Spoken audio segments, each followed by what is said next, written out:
Nenek moyang saya, artinya buyut saya itu Bukan orang pelaut, bukan ya? bukan orang pelaut 7 samudra itu, Bukan. tapi dia jadi buyut saya itu orang Belanda Toto menikah dengan orang Jawa banget, Jawa Timur. Oke. Lahir nenek saya.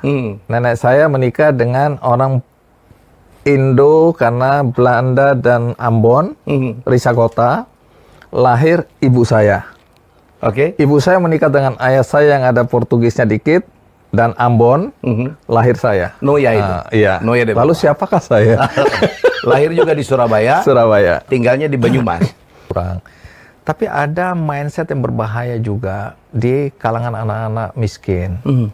Kalau dia lahir dari keluarga miskin, maka selamanya dia akan jadi miskin. Iya. Nah, dengan cerita-cerita tentang biografi orang-orang hebat, yang misalnya Bung Helmi ini, yang lahir dari keluarga miskin dan bisa sukses, itu kan harusnya mengubah mindset, mendobrak pemikiran-pemikiran yang membelenggu anak-anak Indonesia, bahwa kalau dia miskin, orang tuanya dulu pendidikannya cuma SD, maka dia paling tinggi SMP.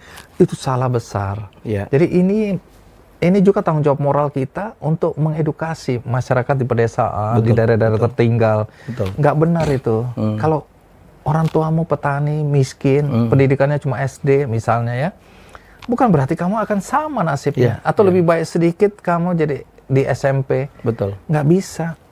Jadi kuli bangunan, itu dianggap sudah lebih baik dari petani. Betul. Nah, karena itu saya kan semangat sekali mendorong anak-anak muda kembali ke desa, menjadi petani milenial beberapa kali di itu. Karena mindset tentang petani miskin, susah, menderita, sengsara, itu nggak benar juga ketika teknologi mulai masuk.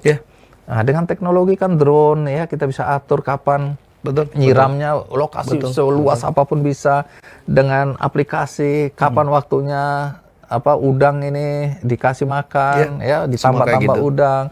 Semua teknologi mengukur besarnya sapi, makanannya dan proteinnya dan seterusnya. Ini ilmu pengetahuan sudah mengintervensi semua siklus yang dulu harus diikuti ya dengan keadaan dan situasi yang relatif memang terbatas. Nah, kalau teknologi sudah intervensi ke pertanian, peternakan, perikanan, harusnya keadaan akan lebih membaik. Dan anak-anak harus diyakinkan bahwa hidupmu juga tidak akan terbatas, terbelenggu oleh karena nasib orang tuamu hari itu. Nah, ini juga yang mungkin setuju jadi saya, Bang pesan kita.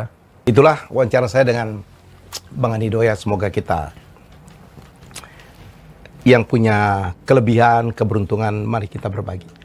Saya ini kan dibesarkan dalam kesulitan. Jadi, saya dari kecil itu tahu kalau saya nggak kerja keras, kalau saya nggak kuat, ya saya nggak makan, atau saya akan begini-begini saja.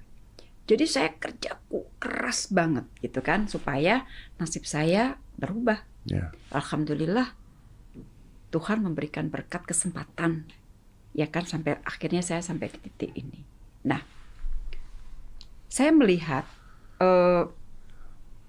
ini biasanya cycle-nya kan, kalau kita udah enak nih ya, katakanlah udah enak, terus kita memberi so many facilities to kids, to our kids, yang akhirnya dia mungkin agak terlena juga, ya kan, supaya mereka tahu bahwa untuk mencapai sesuatu, then you have to work hard, you have to work hard, terus ada rasa being insulted, ada rasa nggak dihormati. Hidup itu ada waktunya kita dinyek, kalau dihina. Betul.